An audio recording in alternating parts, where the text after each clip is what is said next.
Social মিডিয়ায় আমার phone number ছড়িয়ে দেওয়া হয়েছে।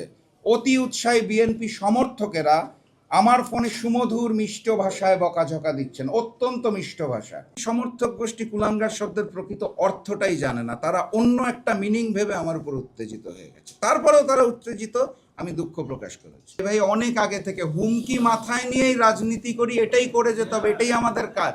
এটা বাংলাদেশের সকল রাজনীতিবিদ পায় বলে আমার বিশ্বাস। আমি জনাব তারেক রহমান ও সালাউদ্দিন আহমেদের কথার প্রতিফলন দেখার অপেক্ষায় আছি। বিকাশ পেমেন্টে 10,000 টাকার বেশি অফার, শপিং চলছে তো। আমি যেই রাজনৈতিক বক্তব্য দিয়েছি তা শুধুমাত্র আমার বক্তব্য অথবা দলীয় মুখপাত্র হিসেবে জাতীয় গণতান্ত্রিক পার্টি জাগপার বক্তব্য। এর সাথে আমাদের 11 দলীয় ঐক্যের কোনো সম্পর্ক নাই।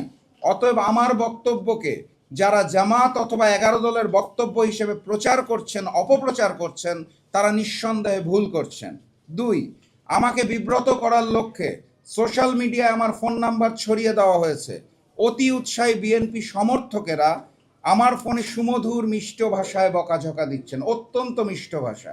একই সাথে নানাবিধ পন্থায় আমাকে হত্যার হুমকি প্রয়োগ করেছেন। জুলাই গণ অভ্যুত্থান পরবর্তী বাংলাদেশে বাক স্বাধীনতার এত চমৎকার উদাহরণ আমরা কেউই আশা করি নাই। আমি অত্যন্ত বিনয়ের সাথে বিএনপি সমর্থকদের বলতে চাই, জুলাই গণ অভ্যুত্থানে আমার জুলাইয়ের 19 তারিখে মৃত্যু হতে পারত। আমি আল্লাহ প্রদত্ত দ্বিতীয় জীবনযাপন করছি, মৃত্যু ভয়ে আমি রাজনীতি করি না। মহান রাব্বুল আলামিন যেদিন যে সময় আমার মৃত্যু নির্ধারণ করেছে তার 1 সেকেন্ড আগে অথবা 1 সেকেন্ড পরে আমার মৃত্যু হবে না। 3 নম্বর পয়েন্ট, রাজনীতির সাথে সংযুক্ত না থাকার পরেও শুধুমাত্র আমার সহধর্মিণী হওয়ার অপরাধে সোশ্যাল মিডিয়ায় আমার সহধর্মিণীর ফোন নাম্বার ছড়িয়ে দেওয়া হয়েছে। আমার বক্তব্যের পরিপ্রেক্ষিতে আমার পরিবারের মানুষকে হেনস্থা করা হচ্ছে, যা একটি গোষ্ঠীর রুচিবোধকে প্রশ্নবিদ্ধ করে। 4 নাম্বার, আমার বিরুদ্ধে প্রতিবাদ করতে যে আমার মরহুম দাদা পাকিস্তান আমলের স্পিকার মুসলিম লীগ নেতা গমিরুদ্দিন প্রধানকে রাজাকার বলা হচ্ছে, অথচ বিগত আওয়ামী লীগ বিএনপি সহ কোন সরকারের আমলে গমিরুদ্দিন প্রধানের নামে এই ধরনের অপবাদ কেউ কখনো দেয় নাই। নতুন বাংলাদেশে নতুন অপবাদ পাওয়া গেছে।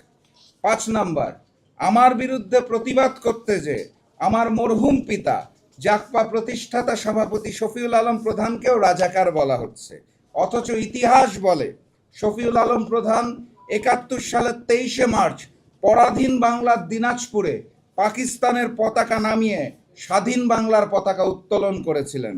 তিনি একজন বীর মুক্তিযোদ্ধা ছিলেন। একজন বীর মুক্তিযোদ্ধাকে এই নতুন বাংলাদেশে রাজাকার বানানোর এই মিথ্যা চক্রান্ত নিন্দনীয় কাজ।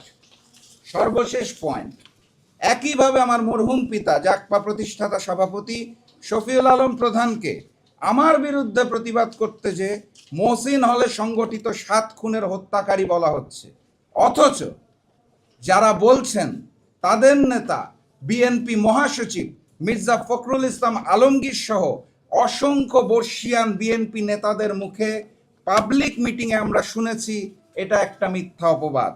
তৎকালীন ক্ষমতাসীন আওয়ামী লীগের 64 জন দুর্নীতিবাজের নামের তালিকা প্রকাশের 1 সপ্তাহের মধ্যে 7 খুন সংগঠিত হয় এবং শফিউল আলম প্রধানকে আসামি করা হয় মুজিব সরকারের নির্দেশে। সমর্থক গোষ্ঠী কুলাঙ্গার শব্দের প্রকৃত অর্থটাই জানে না, তারা অন্য একটা মিনিং ভেবে আমার উপর উত্তেজিত হয়ে গেছে। তারপরেও তারা উত্তেজিত, আমি দুঃখ প্রকাশ করেছি। ভাই, অনেক আগে থেকে হুমকি মাথায় নিয়েই রাজনীতি করি, এটাই করে যেতে হবে, এটাই আমাদের কাজ।